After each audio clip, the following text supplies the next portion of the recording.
Wellness Wednesday. Hope everyone's doing well. Today, I think we're in the third day of spring, so if you're like me, you're itching to get outside into your gardens. What I'm going to do is show you how you can create your own herb garden inside. It's still kind of risky to go out and plant anything because there's chances of overnight freezing. So you want to make sure that anything you're planting, you plant inside. So today we're going to go over an herb garden, which is super easy, low maintenance. It's a great way to bring in some greenery into your house, and it's not too much money. They grow super fast, so some of them will start to sprout up within a week of planting them. It's a really healthy way of getting new flavors into your food without adding any artificial flavors or really super high calorie condiments. So it's a great way to just sprinkle herbs onto your food without adding anything into it, okay? So before we begin, what you're going to want to do when you're planning out your herb garden is to make sure that you have a sunny windowsill or a spot by a window you can put your planter in, okay? So today I'm just using a glass jar. You can use really anything you want. You just want to make sure there's enough space for your herbs to grow.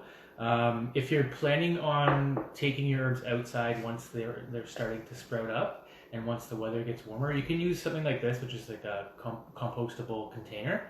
So you could just plant right in there, and then once it's warm enough, you can actually just plant this right into the ground. Okay.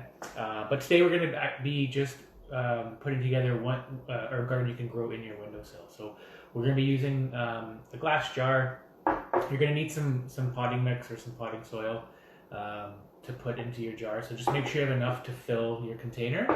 You're just going to need a spoon to put that into your container. You're going to need some water. So I have a spray bottle here that I use. And obviously you're going to need your seeds, okay? So altogether, this is like depending on how many jars you're going to fill.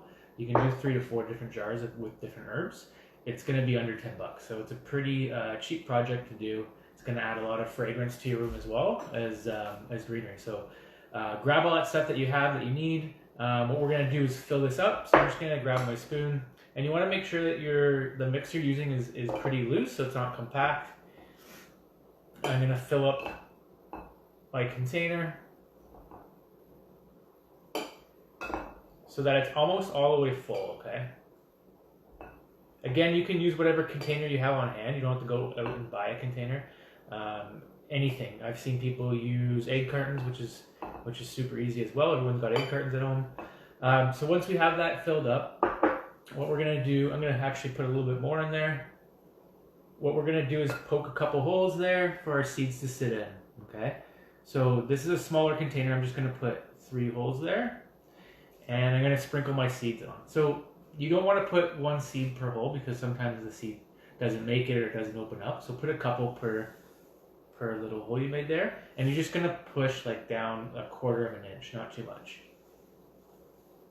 Okay. So I got my 3 spots filled with seeds. I'm going to be using basil seeds today. You can use any herb that you prefer. Basil, cilantro, dill, they all grow pretty quick, and you can harvest them and they'll regrow. So after you've put your seeds in, you can either scoop a bit more of your soil out and sprinkle it on top, or you can just use the soil that's in there and push it over to make sure they're covered, okay? From there, you can add your water. You don't need to have a spray bottle. This just helps you from overwatering.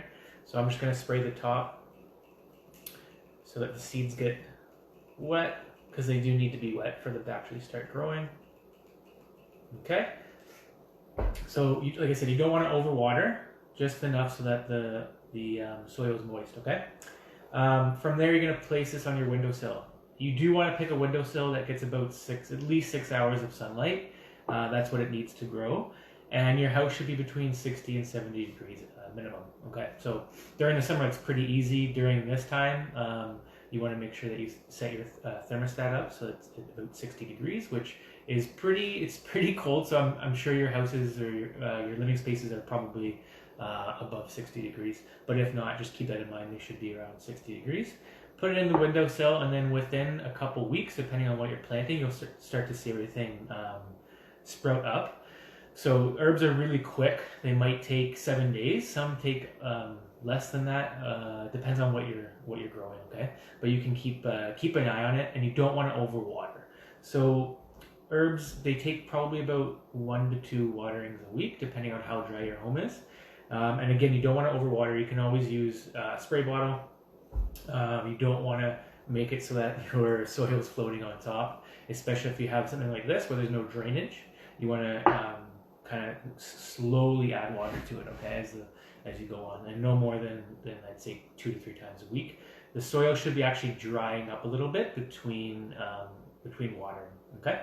What you can do if your herbs start to outgrow your container, and you'll be able to tell if it's see-through like this and the roots are kind of pushing out against the container, that's time to give it more room. That's going to be like later on in the growing season. It's not going to happen until like a month or 2 into it, once it starts to kind of look like this. But just keep that in mind. You can pull it out, put it into a bigger container, and it'll actually grow even more. It kind of grows to its environment. These herbs here, I have some parsley here. So parsley, you can actually harvest and it'll regrow. And you actually want to keep an eye on it as well. So you don't want to let it grow too much in between harvesting. So every once in a while, even if you're not going to be using the herbs, what you can do is cut them off and then freeze them, and they'll stay. A lot of people will freeze them in ice cube trays. But make sure you're pruning them and harvesting them on a kind of like, I'd say, every week. If you see anything that's growing up, you can just cut it off. But that'll take some time for it to come to this phase between seeding it and then growing to harvest, okay? Depending on what herbs you grow, you can actually keep growing them throughout the year. So if you have herbs that grow, have a longer growing season or grow every year, you want to keep those inside as well, because obviously it's going to be pretty chilly outside. So bring them inside. I would say usually in the fall, just before it starts to get too cold, and then you can grow it inside all year round, or you can just leave them on your windowsill and they'll keep growing as long as you're fertilizing it when you need to, watering it as scheduled. So yeah, those are kind of the tips to start your own herb garden. You can use all different kind of herbs. I really like cilantro, basil, parsley gets used a lot in my home, so I'm always growing those on a continuous basis. So just kind of select what herbs you like, and depending on what food you like, obviously some herbs go better with different foods. And like I said, it's a really easy way to add a lot of flavor to your foods without adding a lot of calories or additives. So definitely check that out. So I hope you guys can start growing. Like I said, really excited to get out and start growing outside, but this is kind of a quick fix for you to start your gardens inside, because now is the time. It's spring. So we hope you enjoyed that, and we will see you next time around. Enjoy and be well.